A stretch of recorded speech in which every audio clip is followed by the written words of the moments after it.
c'est les tâches les plus importantes. Si je les mets pas à ce moment-là, je les mets plutôt fin de semaine, le jeudi, le vendredi, c'est mort. C'est quasi sûr que je vais procrastiner dessus.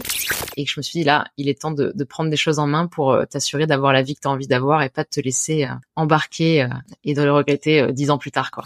Tu lances pas une machine à laver à chaque chaussette que tu as à laver. T'attends d'avoir, tu sais, tout un bon tas de linge sale et ensuite tu lances la machine à laver. Bah, c'est pareil pour les emails, en fait. Bienvenue sur Les Investisseurs 4.0, le podcast qui explore les stratégies et les méthodes pour développer son patrimoine immobilier quand on a 40 ans, un job à plein temps et une vie de famille trépidante. Les vacances d'été, c'est souvent une bonne période pour souffler un peu, prendre du recul et faire le point sur les réalisations du premier semestre par rapport à nos objectifs de l'année. Des choses qui ont marché, les choses qui ont bien moins marché. C'est souvent un bon moment aussi pour revoir notre système d'organisation et les améliorations qu'on peut y apporter. En tête de tes préoccupations, quand je lis tes messages, figure souvent l'impression de manquer de temps pour tes projets et investissements. Je te propose donc qu'on revienne sur ces notions de productivité et de gestion du temps au travers d'une conversation avec Laura Mabille, qui, le hasard fait bien les choses, est experte justement en productivité et gestion du temps. Laura et son mari sont aussi investisseurs, entrepreneurs dans l'immobilier, donc dans une situation très proche de toi qui m'écoute, je le pense. Au fil de la conversation, on verra la raison très personnelle qui pousse Laura à se pencher sur le sujet de la gestion de son temps pour ensuite en faire profiter les autres. On verra si nous sommes tous égaux face à la gestion du temps, par quoi il faut commencer pour mieux gérer son temps et être plus performant au cours de la journée, comment planifier sans se démotiver, et quelle place consacrer à l'automatisation et la délégation.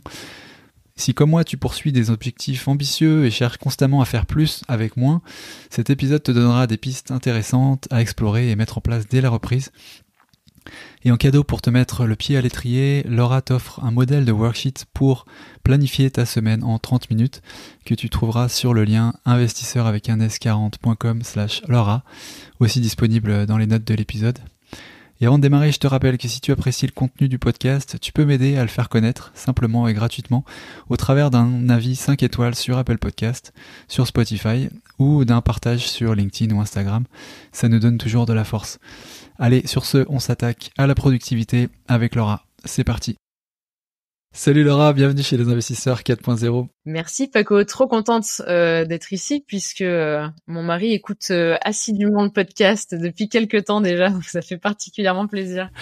Un grand bonjour à lui alors. C'est cool. Est-ce que tu pourrais, moi j'ai hâte d'entamer la conversation sur ce sujet-là, de la productivité. Est-ce que tu pourrais te présenter pour les personnes qui peut-être te connaissent pas encore? Absolument. Laura Mabille, enchantée. Donc j'accompagne depuis 7 ans maintenant avec mon équipe des personnes surbookées qui travaillent trop pour les aider à travailler moins, mieux, à avoir plus de résultats et plus de temps libre. Et Dieu sait qu'il y en a des personnes comme ça aujourd'hui, je pense, dans notre société. Et on les aide à travers de la gestion du temps, de la productivité, mais aussi pour des chefs d'entreprise à travers de la structuration, la délégation, le recrutement quand ils en sont à cette étape-là. Mais on accompagne du coup des salariés et des chefs d'entreprise sur ce chemin-là. Et accessoirement, puisque c'est aussi dans les sujets que tu partages le plus souvent, avec mon mari, on investit dans l'immobilier aussi. Donc on a une douzaine de lots en courte durée et en colocation principalement. Donc voilà. Donc tu connais toutes les problématiques liées à la gestion du temps et à l'investissement, quoi. Alors gestion du temps, oui, je commence à bien avoir fait le tour là en la matière. Et investissement, c'est quand même plus mon mari qui drive les choses. Je suis là en support, mais j'essaye dans le process avec toute la vie sociale qu'il y a autour et nos projets, nos métiers, etc., de faire en sorte que on arrive à avoir un bon équilibre de vie malgré ces projets qui peuvent prendre pas mal de temps aussi, clairement. Ouais. Et toi, ton parcours et comment tu en es arrivé à justement vraiment te concentrer sur la productivité, gestion du temps et que ça fait partie de ton activité au quotidien. Comment t'en es arrivé là en fait? C'est quelque chose qui est venu je pense qu'en fait le point de départ de ça, je pense que les gens qui nous écoutent vont pas du tout s'attendre à ça, mais j'ai des parents qui m'ont eu tard, ils m'ont eu à 40 et 42 ans. Et en fait, petite, j'ai compris que du coup, c'était plus tard que la moyenne des parents en général, cet âge-là. Et du coup, ça m'est resté dans un coin de la tête où je me suis dit, je risque d'avoir moins de temps avec eux pour profiter d'eux que la plupart des gens. Et j'ai toujours eu peur, du coup, quand je suis entrée dans la vie active, à un moment donné, de me laisser embarquer par le travail, la vie, machin, plein de trucs, les contraintes, les impératifs à droite et à gauche, et à un moment donné, de me réveiller le jour où il sera trop tard, le jour de leur mort, et de me dire, bah voilà, génial, bravo, t'es passé complètement à côté d'eux. Et d'une façon générale, d'autres personnes, de la vie, d'autres choses, parce que tellement accaparé par le travail, quoi. Donc ça a été, c'est un flip de ma part, vraiment une peur de mon côté qui s'est transformée en moteur et qui fait que quand je suis rentrée dans la vie active justement, et notamment en tant que freelance, j'ai démarré en tant que freelance dans de la communication sur Internet, tout ça. J'ai vu en fait à quel point à la base j'avais fait le choix de devenir freelance pour justement me dire ok, je m'organise comme je veux, j'ai mon temps, je suis mon propre patron, j'aurai toujours du temps pour moi. Et s'il y en a parmi nous qui nous écoutent, des freelances ou des chefs d'entreprise qui ont pris cette décision en partie pour ces raisons-là aussi, ils savent sans doute que les choses sont pas aussi simples que ça. Et en fait, quand je me suis lancée à mon compte, j'ai jamais autant travaillé pour aussi peu de résultats financiers. Et c'est à ce moment-là que je me suis rendu compte encore plus. Je me suis dit, bah voilà, tout ce que tu craignais est en train de se produire. Et que je me suis dit, là, il est temps de prendre des choses en main pour t'assurer d'avoir la vie que tu as envie d'avoir et pas de te laisser embarquer et de le regretter 10 ans plus tard, quoi. Et après, tu as construit justement cette méthode au travers de tes propres découvertes. Tu as fait une sorte de build-in public, ou comment ça s'est passé après? Bah, ça s'est fait à ce moment-là, j'étais pas du tout sur le fait de venir transmettre quoi que ce soit sur ce sujet, et c'était ok, comment je me sors de là, quoi. Ouais. Donc je me suis énormément formée avec beaucoup de formations plutôt aux États-Unis. J'ai lu, je pense, quantité de livres qu'il pouvait y avoir sur le sujet. J'ai testé énormément de choses dans mon quotidien, et des choses avec plus ou moins de réussite.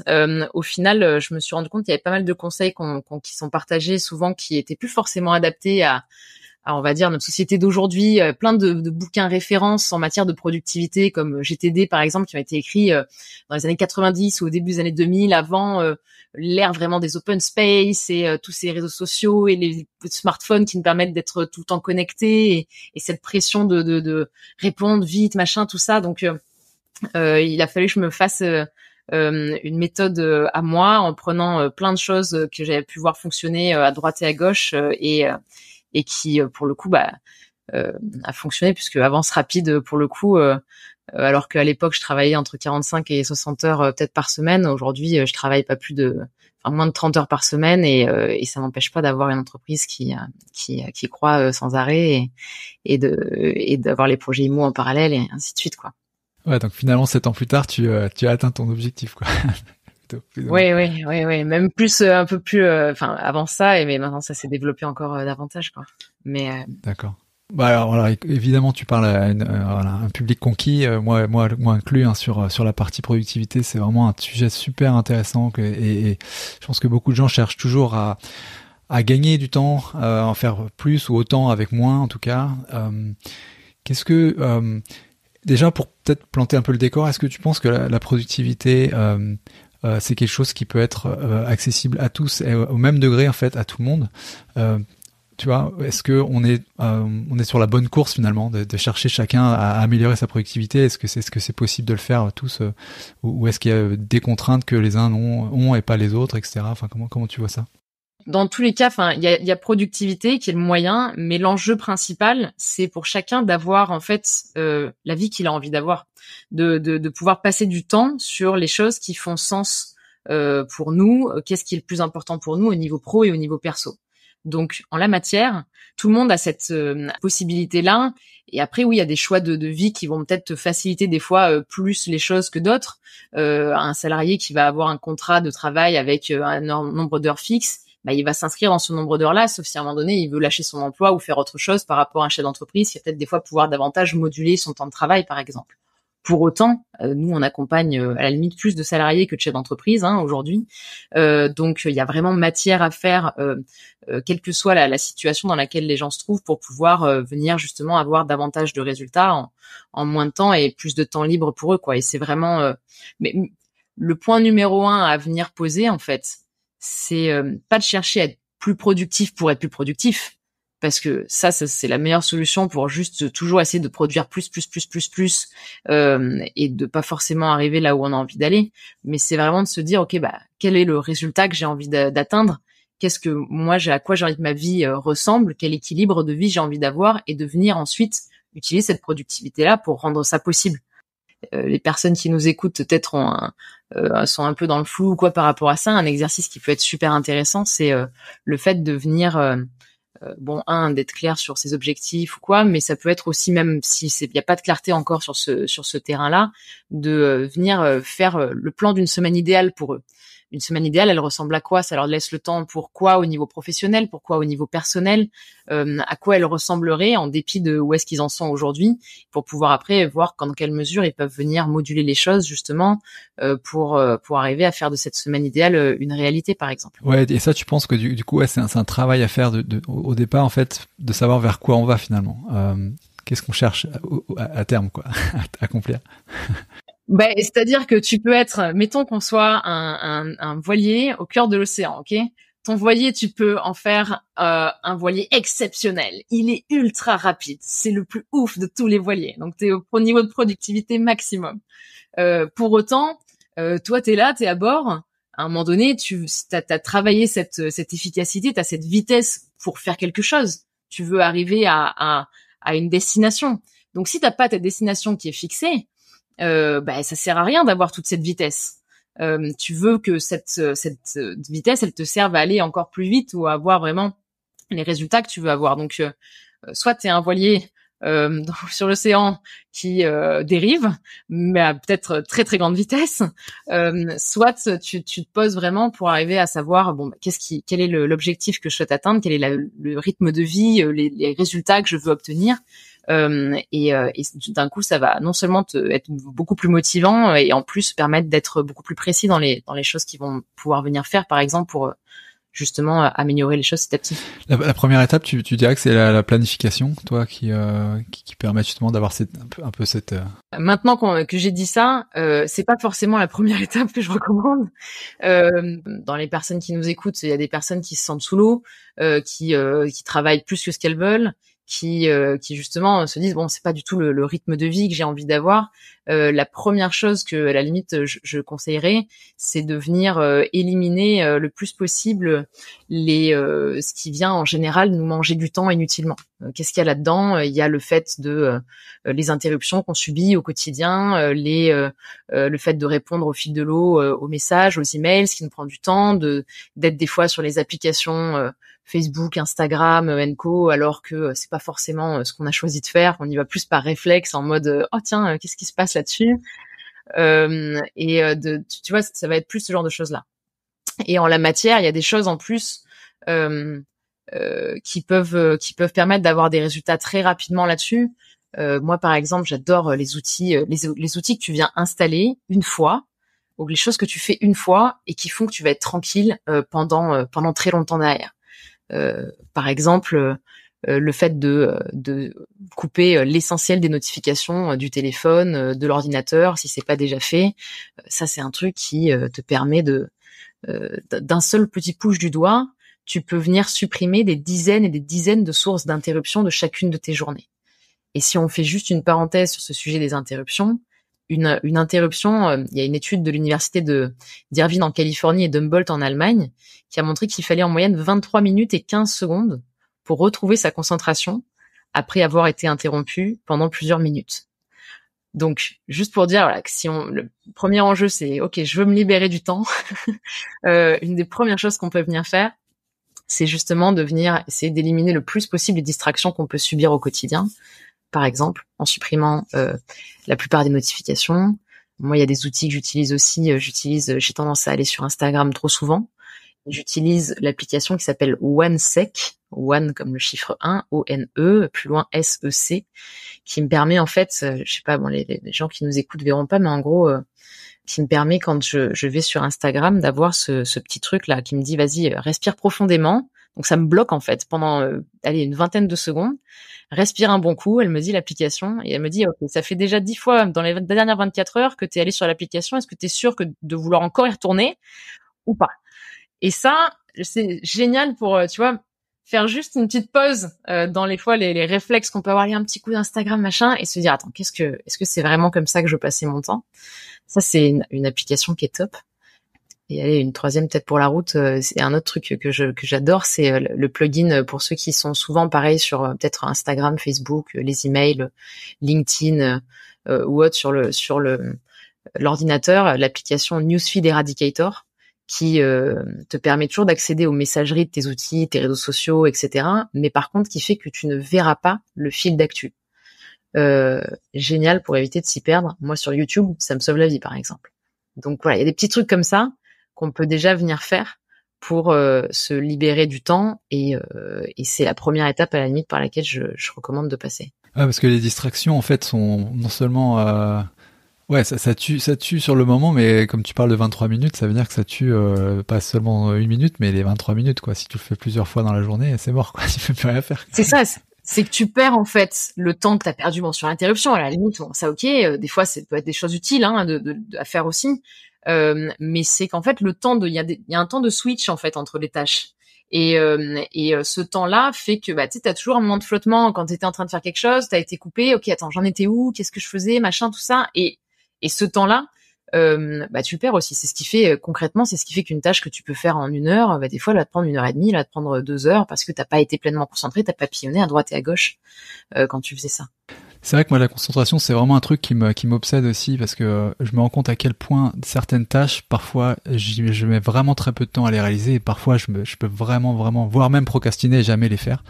Je sais qu'il y a des trucs par exemple j'ai l'impression que le matin je suis plus frais mais parfois c'est plutôt début de semaine que fin de semaine. Enfin j'essaie de trouver des trucs comme ça. Est-ce qu'il y a des astuces là-dessus, des choses en fait où on peut cadrer et savoir à quel moment en fait on aura notre concentration maximale pour pouvoir abattre du boulot quoi.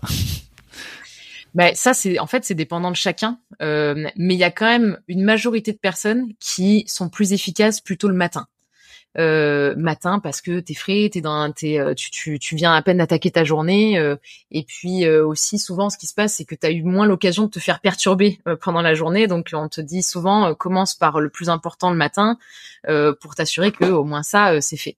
Moi, un truc qui fonctionne bien, qu'on recommande souvent, première chose que vous pouvez faire quand vous voulez vous libérer du temps, c'est éliminer. Donc, comme on a dit, un peu toutes les distractions, tous les trucs un peu superflus, secondaires. Il y aurait encore beaucoup de choses à dire là-dessus, mais une fois vous avez pu commencer à avancer là-dessus. Le deuxième truc que je recommande de faire, c'est d'avoir un moment pour le coup de planification juste de votre semaine. Et ça permet, moi c'est à ce moment-là que je viens faire ce que tu partageais là, c'est-à-dire que tous les lundis matins, le premier truc que je fais, c'est que j'ai une feuille d'ailleurs un outil que j'utilise depuis 7 ans maintenant religieusement, que je me suis fait justement, qui me permet de venir organiser la semaine.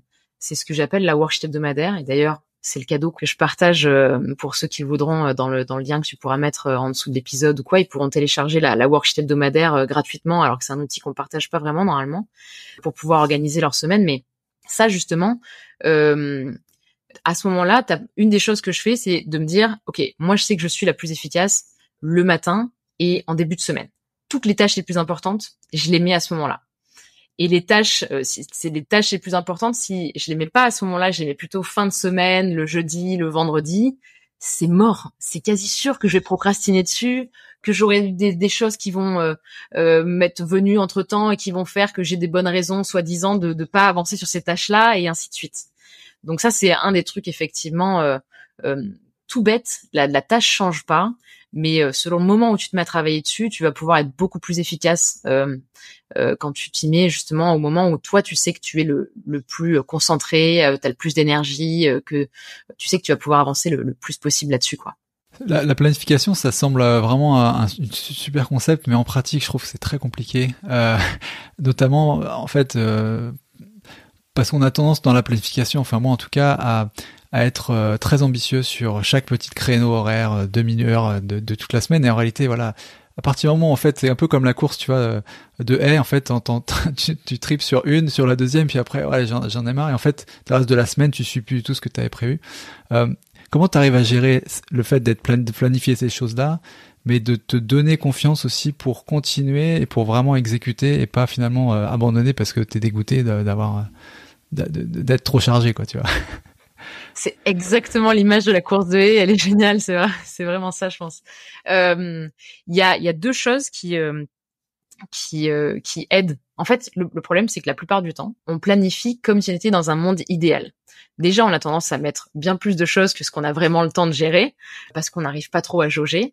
Mais en plus de ça, derrière, on se dit non, mais là, quand je fais le planning, non, mais il y aura pas d'imprévu, il y aura pas d'urgence, il y aura pas de trucs qui vont venir foutre le bordel dans ce que j'avais imaginé initialement. Alors que ça arrive pour personne, ça. On a tous des imprévus, on a tous des trucs qui se passent pas comme on avait anticipé. Et première chose, la chose la plus facile à mettre en place pour venir faire des plannings qui sont vraiment une aide et un soutien, et pas qu'on a juste envie de brûler une fois qu'on arrive au jour 2, c'est ce que j'appelle la zone tampon. Moi, c'est un truc que je viens caler chaque semaine. Le jeudi, j'ai un créneau de 3 heures de zone tampon. Et en fait, le but de ce créneau-là, c'est de venir absorber toutes les choses qui se sont pas passées comme prévu. Donc, quand le lundi, du coup, t'as eu une urgence à gérer, il y a des choses que tu avais prévu de faire, que t'as pas pu faire.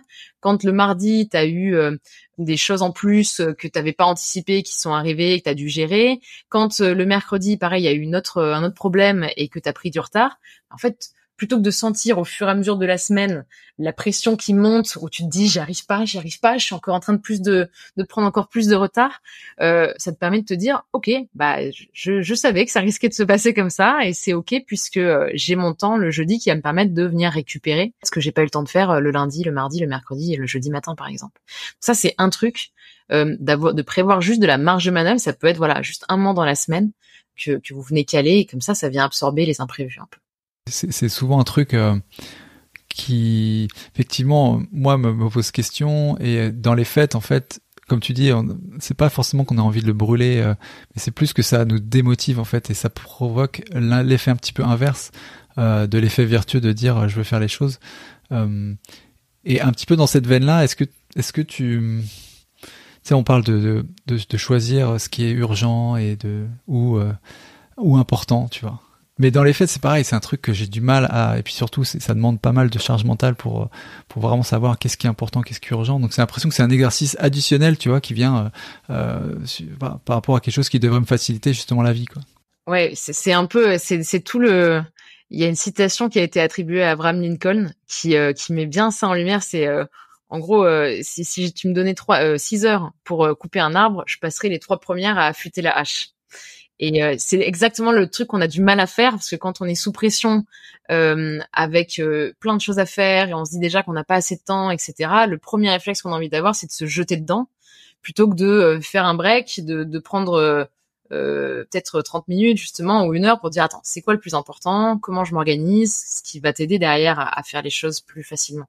Mais donc du coup, j'entends la question de plus sur les priorités et comment peut-être faire ce tri-là plus facilement.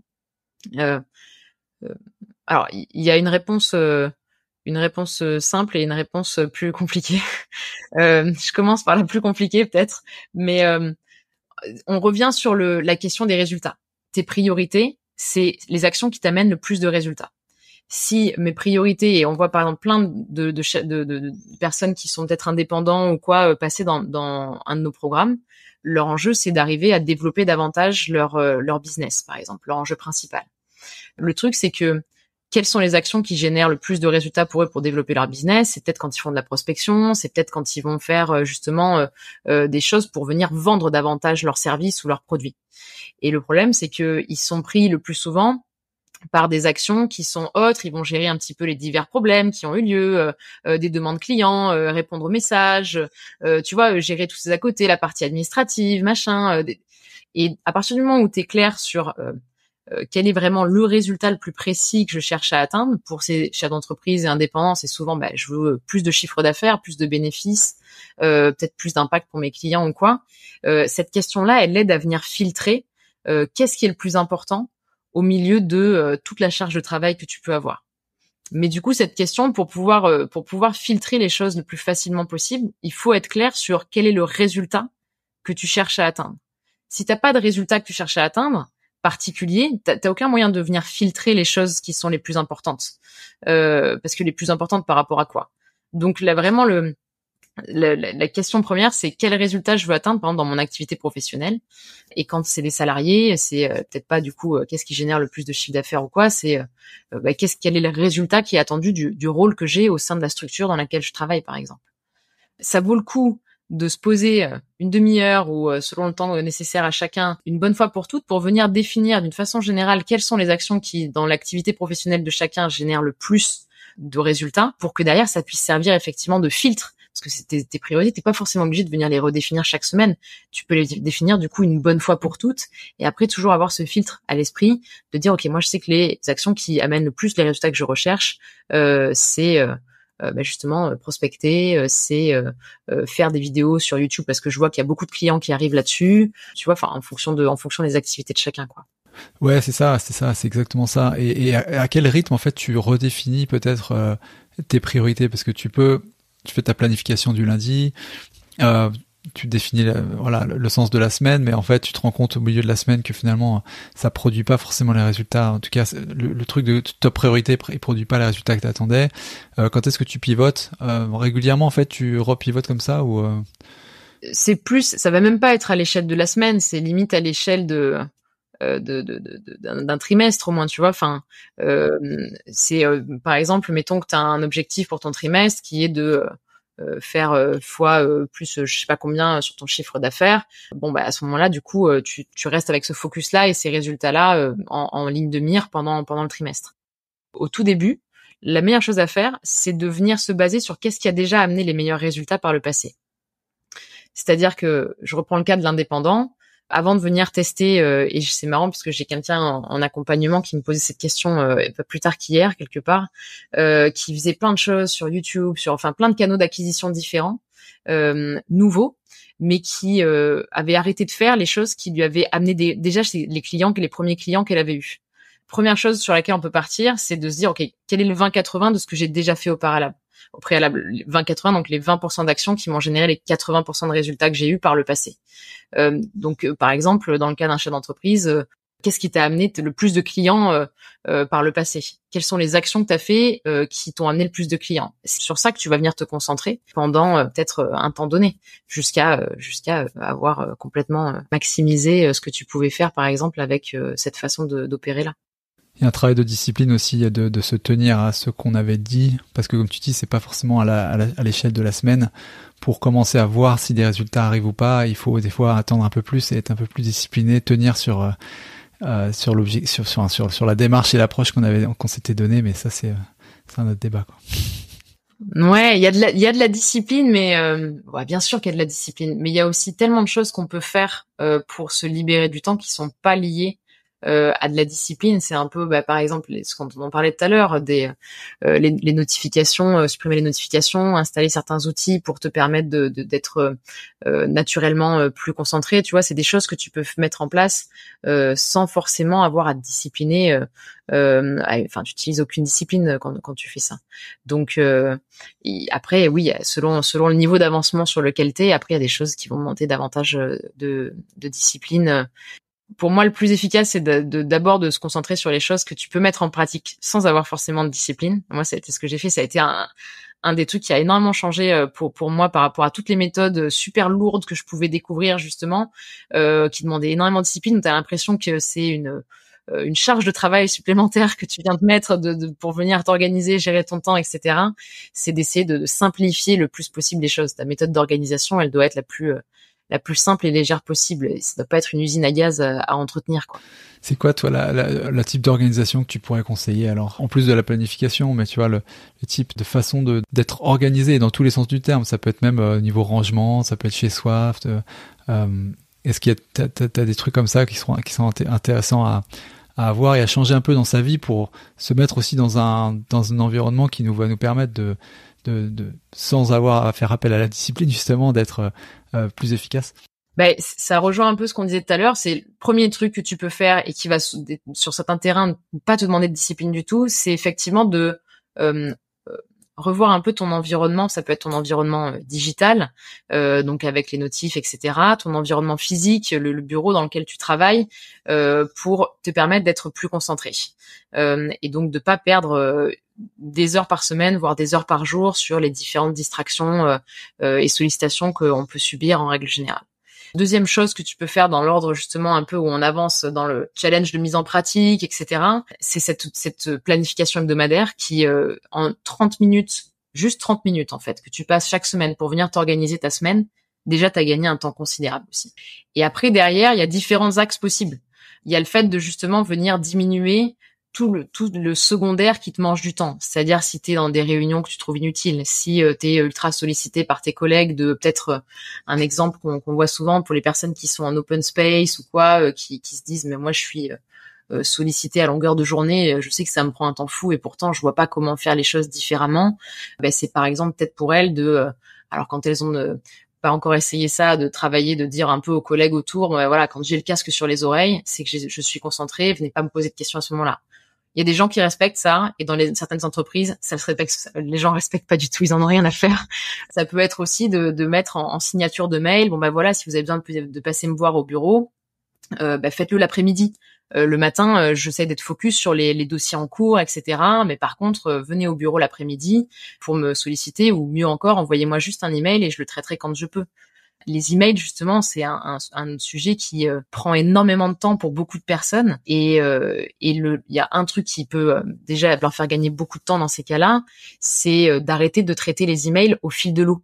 C'est de répondre, hop, une notification, tac, jour, qu'est-ce qui se passe? Ah, c'est tel email, oh, c'est pas grave, je le mets en non lu, j'y reviendrai plus tard, ou alors, allez, hop, je m'arrête, je prends 5 minutes pour répondre, mais entre-temps, du coup, pareil, 23 minutes, 15 secondes, pour se remettre, tu vois, dans ce qu'on est en train de faire. Quand on imagine ça à chaque email qu'on reçoit, chaque message qu'on peut recevoir sur différentes plateformes ou messagerie interne et tout, ça peut vite te prendre beaucoup de temps dans la journée.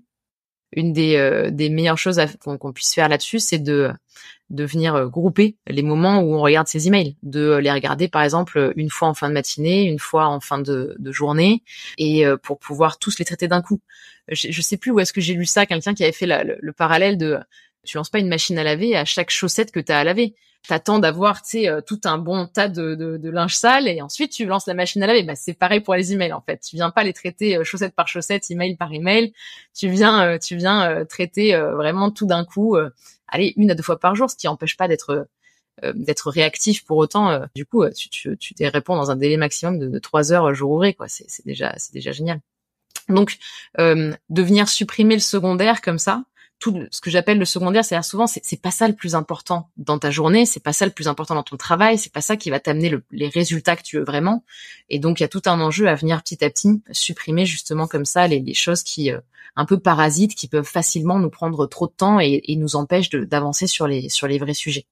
Et après, oui, au-delà de ça, il y a à un moment donné le fait de te poser, de te dire ok, voilà, le résultat que je veux obtenir, c'est ça. Donc mes priorités pour y arriver, les actions qui vont vraiment me faire avancer, celles que je serai fière d'avoir fait à la fin de la journée, pas que j'aurais procrastiné ou quoi. C'est celles-ci, de les avoir identifiées et de venir les traiter, d'arriver à prendre du temps pour avancer dessus et à prendre du temps. Pas en te disant je le ferai après une fois que j'aurai bouclé tout ça, mais peut-être plutôt de te dire ok, c'est quoi le moment où moi je suis plus efficace. Pour moi c'est le matin, pour moi c'est le soir, pour moi c'est tel jour parce que j'ai pas mes enfants à ce moment-là, pour moi c'est bref, et de se dire qu'on vient les tacler à ce moment-là, quoi. Dans un court instant, on verra quelle place donner à la délégation et l'automatisation dans la recherche de gains de temps et comment Laura gère avec son mari ses investissements immobiliers. À tout de suite. Tu penses que c'est quoi le minimum de temps qu'on peut passer à une tâche? Parce que j'entends aussi certaines personnes qui se disent moi en 1/4 d'heure ça me suffit pour faire quelque chose, et je sais que notamment des gens qui sont très occupés qui se disent voilà, moi en 1/4 d'heure je sais que je peux faire ci, ça. Est-ce que tu penses que ce genre de méthode ça a ses limites? Encore une fois, dans l'histoire de saucissonner tout ton planning de la journée. Alors l'idée de se dire ok, je vais me donner je crois que c'est ça, je vais me donner qu'1/4 d'heure pour faire cette tâche et en 1/4 d'heure ça va être bon, ça va passer, je vais y arriver. C'est le principe de la loi de Parkinson. La loi de Parkinson, elle nous dit justement que une tâche va prendre tout le temps qu'on lui alloue. Si je me dis j'ai 2 heures pour faire ça, ça va me prendre 2 heures pour faire ça. Si je me dis j'ai 1 heure pour faire ça, je vais trouver le moyen de le faire en 1 heure. Ça c'est vrai, mais dans une certaine mesure. c'est vrai le plus souvent dans des grosses conditions de stress. C'est-à-dire que quand t'as ta deadline ou peut-être dans les études, pour certains, on a vécu ça. Moi, j'ai fait des nuits blanches pendant mes études. J'avais une deadline, un truc à rendre le lendemain matin et j'ai passé la nuit à bosser dessus. Quand je sais qu'à 8 heures le lendemain, je dois avoir rendu le truc, oui, quelque chose que j'aurais pu mettre 20 heures à faire, là, je l'ai fait en 3 heures dans la nuit, quoi. Mais la plupart du temps, c'est pas magique. C'est pas parce qu'on se dit cette tâche-là, je vais la faire en 1 minute, alors que c'est un truc qui devrait te prendre 2 heures normalement, que ça va marcher. Donc c'est un raisonnement qui fonctionne dans une certaine mesure. Et de trop se reposer là-dessus pour essayer d'être efficace, ça peut donner un coup de main de temps en temps, mais le mieux c'est d'essayer d'estimer vraiment le temps qu'on pense qu'une tâche va prendre. Et parenthèse là-dessus d'ailleurs, on a plein de gens dans les programmes qu'on fait qui nous disent non, mais moi je suis nulle justement pour estimer le temps qu'une tâche va me prendre. Et donc du coup qui se disent la planification c'est pas pour moi, ça sert à rien que j'anticipe, ça sert à rien que j'essaye de m'assurer que les choses sont équilibrées, puisque dans tous les cas j'arrive pas à estimer les choses justement. Et ça, il y a juste un truc que je recommande s'il y en a parmi vous qui se disent ça, pour ceux qui nous écoutent. En fait, on est tous bien plus forts à ce petit jeu-là que ce qu'on pense. Le seul truc, c'est qu'on s'écoute pas. Si on se dit, ok, cette tâche, je pense qu'elle est en 1 heure, je l'ai bouclée. En règle générale, on a le cerveau qui est tellement en mode, ok, vas-y, oui, ça va passer, c'est bon. De toute façon, on a tellement d'autres trucs à caler. Si on veut avoir une chance de pouvoir faire tout ce qu'on veut faire, il faut que ça prenne pas plus d'1 heure. Donc oui, vas-y, note ça, ça va bien se passer. Sauf que évidemment derrière ça se passe pas bien et c'est là où on se dit non, ça sert à rien, machin, la planification, tout ça. Et juste un truc pour arriver à être plus juste dans nos estimations là-dessus, qui moi a fait une différence radicale, c'est d'écouter la réaction qu'on a au niveau du corps. Moi, si je me dis ok, je prends 1 heure pour faire cette tâche et qu'en fait c'est pas du tout réaliste, tu sais, je vais sentir une contraction, je vais sentir un peu comme en mode oh là, ça va être chaud ça. Oh, ça va être dur d'arriver à boucler ça en 1 heure. Et le corps, il se contracte à ce moment-là. Alors que à ce moment-là, je vais me dire ok, non, allez, 1 heure ça passe pas, 1h30. Ok, tu sens une contraction, mais une plus petite contraction. Ok, a priori le corps il encaisse davantage, très bien. Ok, 2 heures et là c'est fluide, pas de réaction, pas de contraction, on est bon. Donc c'est un truc franchement qu'on a recommandé depuis à beaucoup de personnes et hommes comme femmes, il n'y a pas besoin de faire de la méditation ou d'avoir une particularité dans la sensation de son corps ou quoi pour faire ça. C'est vraiment juste juste en s'écoutant davantage, ça peut déjà aider à estimer les choses de façon plus juste. Mais j'ai fait une parenthèse et je sais plus de quoi on était en train de parler juste avant. Ouais.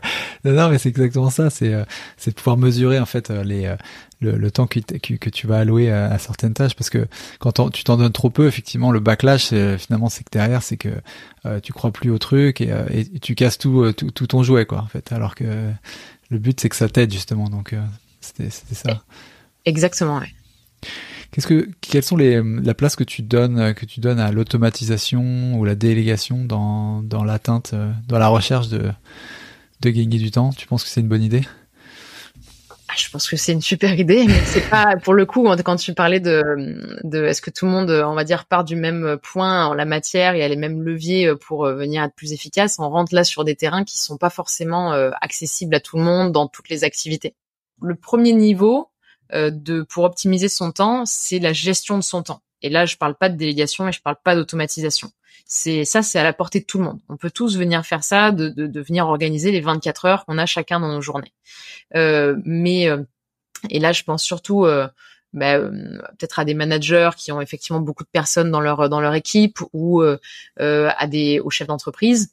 Au bout d'un moment, en fait, le travail, des fois, il y a une telle charge de travail que même en étant le mieux organisé du monde, tu n'arriveras pas à faire cette charge de travail-là. Et à ce moment-là, dans ces cas-là, il y a d'autres leviers à venir utiliser. Et dans ces leviers-là, il y a la délégation, il y a l'automatisation, ou il y a le fait des fois de changer un peu le système que tu utilises pour faire les choses, pour arriver à faire les choses avec moins de temps nécessaire, moins de ressources.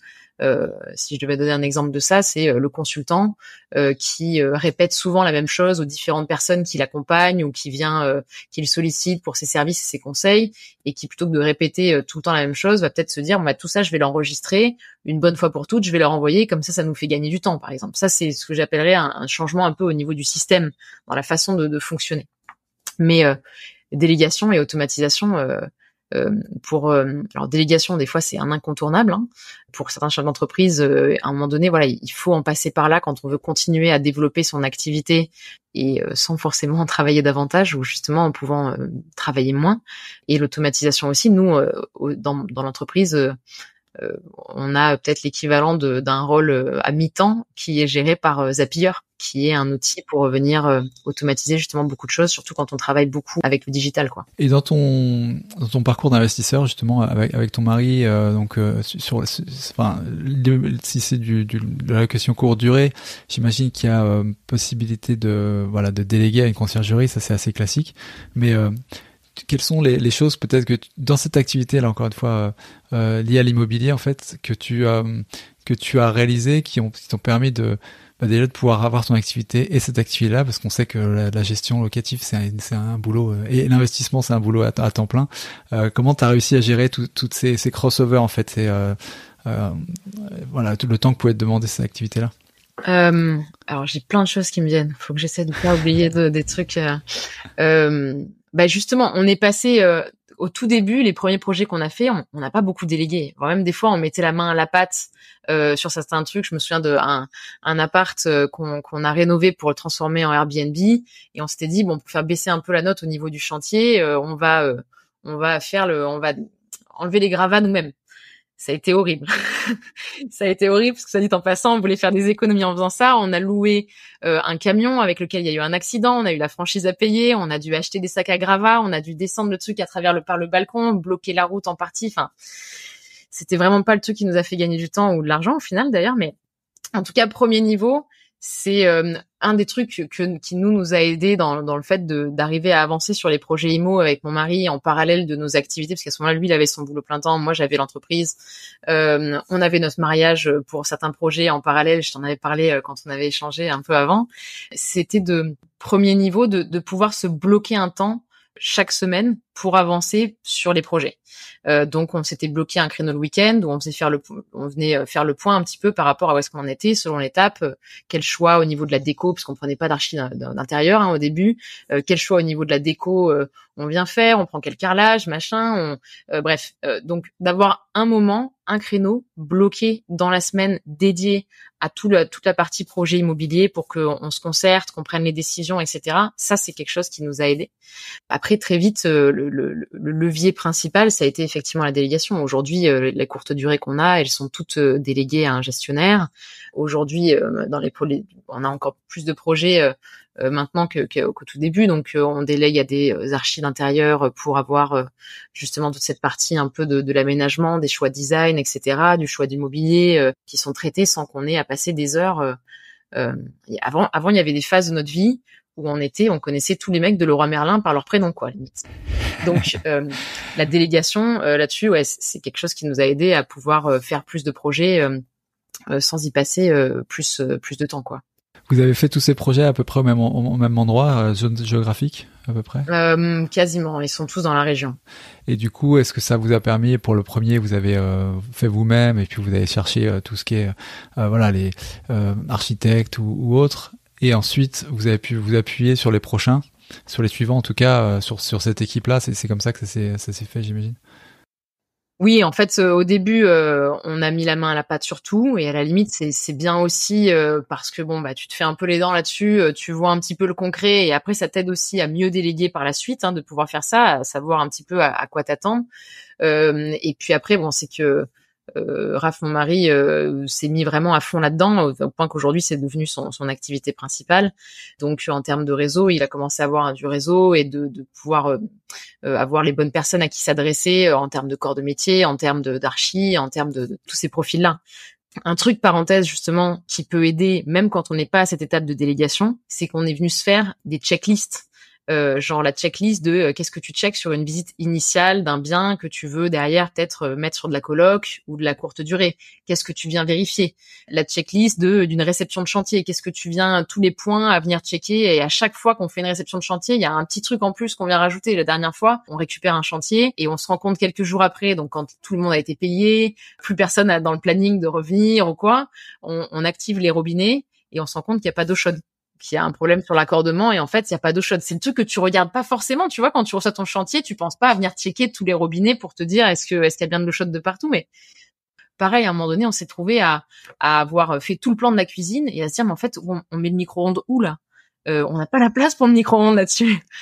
Donc c'est plein de choses comme ça que de venir capitaliser à chaque fois sur au premier projet, on note OK, qu'est-ce qu'on a oublié, qu'est-ce qu'on a couillé à droite et à gauche, machin, très bien. Allez, petite checklist des phases clés parce que vous allez vous bénir en faisant ça le projet suivant de pouvoir capitaliser sur tous les doutes, les erreurs, etc. qu'il y a eu et ça aide aussi quand on est dans la délégation parce que là le projet pour le micro-ondes, on avait quelqu'un qui gérait un archi qui gérait le projet à pouvoir un peu superviser et suivre les choses pour s'assurer que tout est OK par exemple. Ouais, parce que ta checklist en fait, elle se transforme en cahier des charges une fois que tu délègues. Au moins tu sais exactement ce qu'il faut et Exactement. Ouais, parce que ton point de vue justement de coach en productivité sur une activité que tu, comme tu dis, tu es là en soutien, mais tu l'accompagnes quand même d'investissement immobilier. C'est ça qui est intéressant, je trouve, c'est que tu as pu voir en fait les points d'accrochage qui pouvaient être optimisés, améliorés dans la façon de gérer tout ça, quoi. Ouais, il y a plein de choses et en fait le truc c'est que c'est souvent on a quelques personnes du coup autour de nous pareil qui font des investissements IMO et on le voit c'est rarement l'activité principale donc c'est toujours quelque chose que tu gères en parallèle du reste. Moi j'avais dit à mon mari par exemple, j'avais dit on fait pas de projet l'année du mariage, je veux qu'on puisse faire notre mariage tranquillement. Bon, on s'est retrouvé à transformer 4 apparts pour en faire des Airbnb. On a été lâché par le chef de chantier qui devait tout chapeauter et que je t'avais raconté. On s'est retrouvé pendant une période quasiment tous les matins à aller à 7 heures sur le chantier pour faire le point avec les artisans qui venaient à ce moment-là, quoi.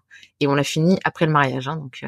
Mais donc du coup, il y a toujours plein d'autres choses en parallèle, et c'est encore plus important dans ces moments-là de effectivement pouvoir te dire, ok, j'ai un moment pour avancer là-dessus, de pouvoir avoir des outils comme des checklists, etc., qui t'aident à optimiser les choses, de pouvoir après très rapidement commencer à déléguer pour pouvoir récupérer du temps pour faciliter les choses et continuer à investir dans la durée, quoi, par exemple. Tous ces documents, toutes ces choses-là, tu utilises Notion ou tu les regroupes dans un software ou tu utilises plusieurs outils?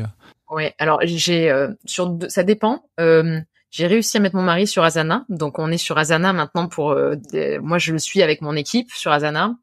C'est pas forcément ce que je recommande à tout le monde pour démarrer. On a souvent cette question. L'outil le plus simple en matière de gestion de tâches, et même si vous voulez vous faire des checklists, etc., par exemple dans l'investissement, c'est Trello. La prise en main est plus simple sur Trello, ça se fait plus facilement.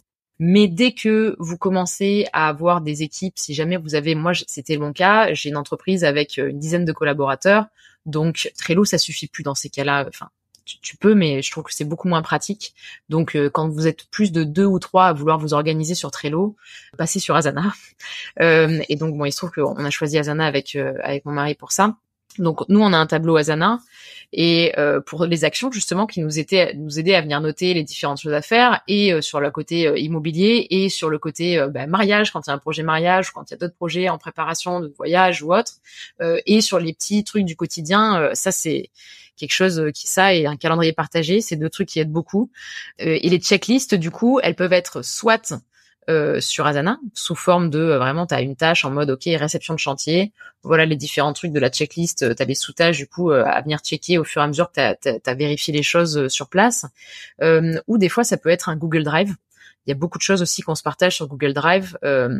Je pense là plus pour le coup, on a des fichiers de suivi après des chiffres qu'on a sur les différents biens en Airbnb, dont on se sert pour piloter aussi le gestionnaire, parce que quand t'as un gestionnaire en courte durée, il faut suivre quand même les choses, c'est délégué, prend une énorme partie. Et franchement, c'est un travail vraiment énorme qui est fait par les gestionnaires, mais il y a quand même un suivi à faire et un pilotage. Donc par exemple, on a un Google Drive avec nos stats, avec les tableaux de renta, de taux de remplissage, de machin, etc., qui nous sert à venir un peu piloter ensuite ça aussi en parallèle.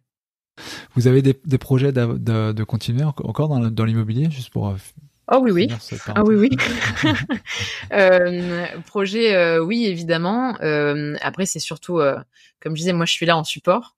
C'est surtout Raph, mon mari, qui les drive. Mais là, dans tous les cas, lui, il en a fait son métier aujourd'hui à temps plein. Hein, après plusieurs années à avoir investi en parallèle de son emploi de salarié, aujourd'hui, il est à fond là-dessus. Il est devenu marchand de biens et il accompagne des gens justement qui veulent investir eux aussi dans l'IMO. Donc, que ce soit à travers la partie pro ou en nom propre, on va continuer à investir. Ouais. Bon, c'est cool. Je pense que beaucoup de gens se reconnaîtront dans ton parcours. C'est top. Est-ce que quelles sont dans l'organisation ou parmi les réponses et les questions que tu as de tes coachés, en fait, quelles sont les choses, les erreurs les plus fréquentes que tu peux voir, ou les idées qui peuvent paraître bonnes au départ et qui sont pas forcément bonnes. Les idées, alors bon, le truc qui revient à chaque fois, mais genre limite à chaque fois, vraiment. On est tous comme ça. Quand on veut se lancer dans un sujet et qu'on se dit peut-être qu'il y en a certains qui se disent, ok, allez putain ça y est, je prends mon temps en main, je m'organise et tout. Elle a parlé de plein de trucs. Allez hop, on lance tout. Dès la semaine prochaine, je fais mon plan de la semaine, j'installe toutes les applications et je fais ci et je fais ça. On va lancer les checklists pour de tout faire d'un coup. Ça marche très rarement. Donc, quand vous avez cette envie de justement venir à un moment donné, reprendre le contrôle du quotidien, de votre temps, etc. Mon conseil, c'est de pas tout lancer en même temps, c'est de prendre un truc, de venir bien le mettre en pratique pendant 1 semaine ou 2 semaines, être focus là-dessus, et ensuite on passe à l'étape suivante. Donc là, s'il y en a qui sont super sollicités, qui disent ouais, moi je perds vraiment beaucoup de temps, distraction, en interruption, les emails, tout ça, machin, à la limite. Commencer par venir justement limiter ça à la source avec des choses qu'on a vues ensemble pour déjà vous libérer du temps. Et une fois que ça s'est fait et que ça tient bien, on passe sur un autre point. S'il y en a qui sont pas super sollicités, c'est pas vraiment l'enjeu, mais c'est une telle charge de travail, beaucoup de stress, beaucoup de choses à faire, à penser, plein d'interruptions, de sollicitations au quotidien. Ben, c'est peut-être plus de venir à un moment donné, se poser, se réserver ce créneau là où vous pouvez ouvrir l'agenda et prendre un créneau que vous notez dès la semaine prochaine de 30 minutes. Alors allez, 45 minutes au début quand c'est un exercice nouveau, ça prend plus de temps, et de venir juste organiser la semaine avec par exemple l'outil qu'on partage dans l'épisode.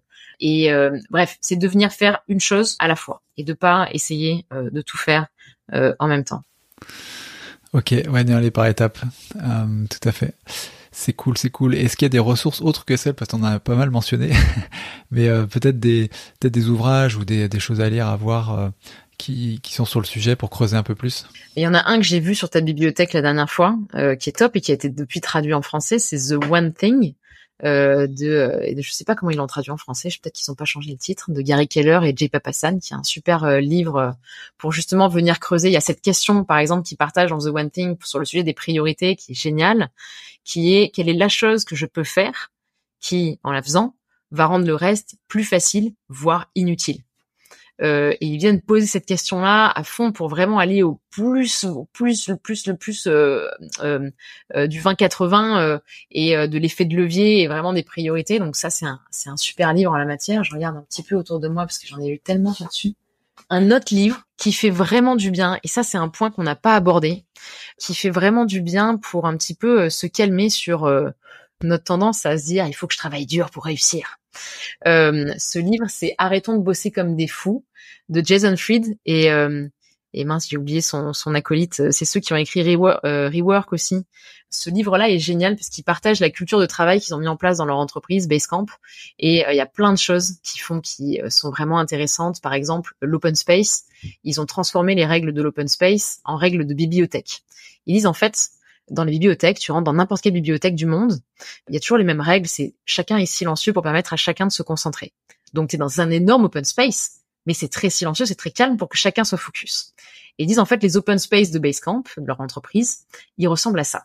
C'est pas un truc avec un brouhaha ambiant, avec chacun qui tchatche à voix haute, etc.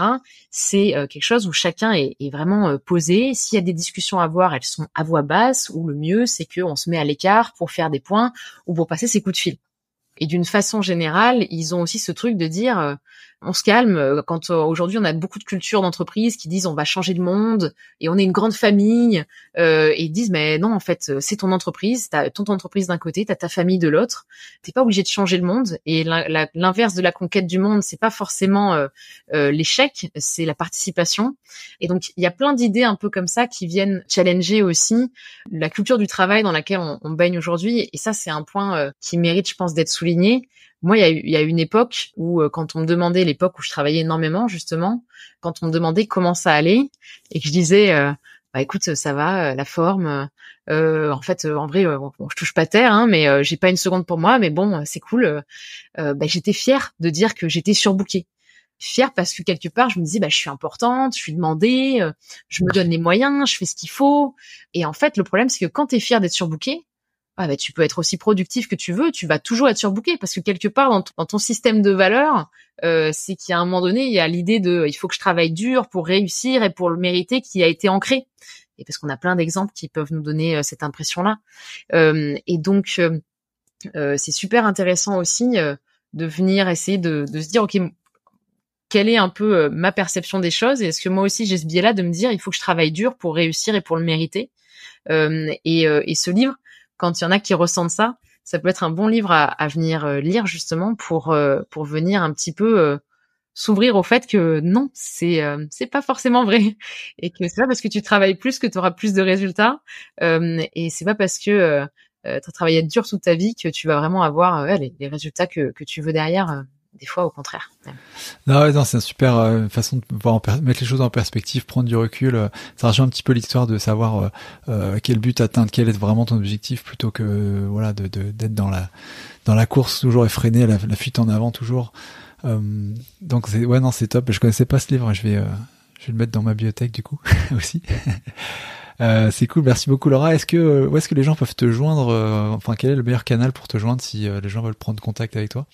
Pour avoir d'autres conseils ou autres, le mieux c'est Instagram. Instagram, je publie régulièrement des nouvelles vidéos, etc., du contenu pour aider à se libérer du temps, à baisser la charge mentale, moins procrastiner, etc.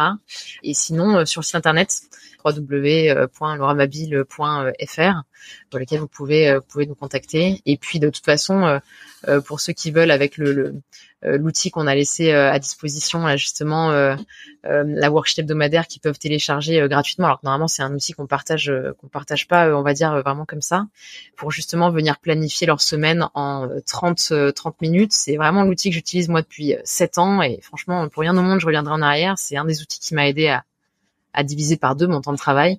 S'ils veulent pouvoir l'utiliser, bah il est à dispo gratuitement en téléchargement, quoi. Bah top, on mettra ça effectivement dans les liens pour juste pour les auditeurs, les chanceux, les chanceuses. Absolument. Merci beaucoup Laura pour ton temps, pour ton partage, c'était top.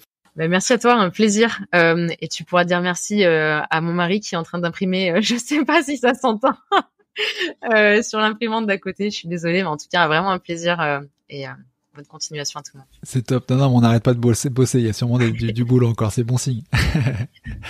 Merci Laura. À bientôt. À bientôt. Salut. Voilà, c'est tout pour aujourd'hui. J'espère que cet épisode t'a plu. Faites-toi un investisseur un peu mieux informé. Si c'est le cas, n'hésite pas à partager ce podcast avec ton entourage et à lui mettre une évaluation 5 étoiles sur Apple Podcasts ou Podchaser. Ça permet de le faire monter dans les classements et de me donner la motivation pour t'offrir toujours le meilleur contenu.